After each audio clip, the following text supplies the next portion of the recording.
बहुत साल पहले त्रेता युग में जब राक्षसों का आतंक था, तब भगवान राम ने धरती पर अवतार लिया। त्रेता युग वह समय था जब धरती पर धर्म और अधर्म के बीच संघर्ष चरम पर था। राक्षसों ने अपने अत्याचारों से मानवता को त्रस्त कर रखा था। ऐसे में भगवान विष्णु ने राम के रूप में अवतार लेकर इस धरती को पाप और अत्याचार से मुक्त करने का संकल्प लिया।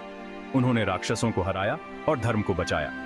भगवान राम ने अपने अद्वितीय पराक्रम और असीम धैर्य से राक्षसों का संहार किया। उनके धनुष की टंकार से राक्षसों के हृदय में भय व्याप्त हो गया। उन्होंने न केवल राक्षसों को पराजित किया, बल्कि समाज में धर्म और न्याय की स्थापना की।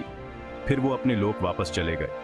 अपने कार्य को पूर्ण कर भगवान राम ने इस धरती को छोड़कर अपने दिव्य लोक की ओर प्रस्थान किया।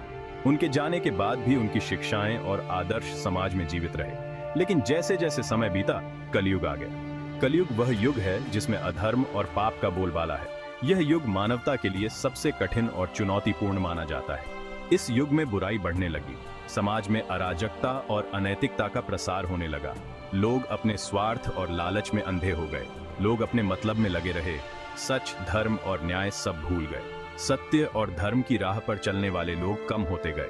समाज में अन्याय और अत्याचार का बोलबाला हो गया।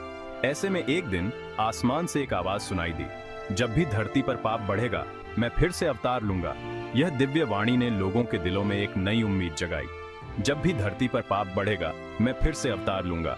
यह वचन भगवान का था जो उन्होंने त्रेता युग में दिया था। यह वचन आज भी लोगों के दिलों में बसा हुआ है।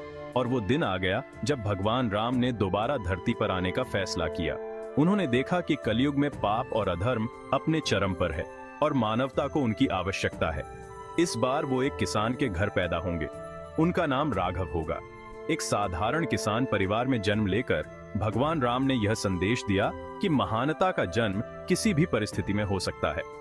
राघव तो एक आम बच्चे की तरह बड़ा होगा, लेकिन उसकी सोच, उसकी दया और उसका इंसाफ सबको हैरान कर देगा।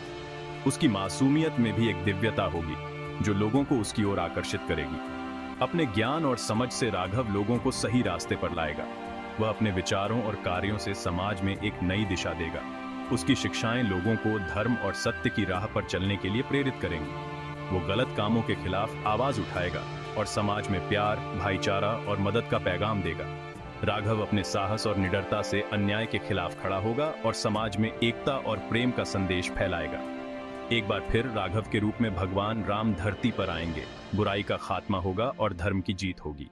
राघव के रूप में भगवान राम का यह अवतार समाज में एक नई क्रांति लाएगा और धर्म की विजय सुनिश्चित करेगा। धन्यवाद। जय श्री राम।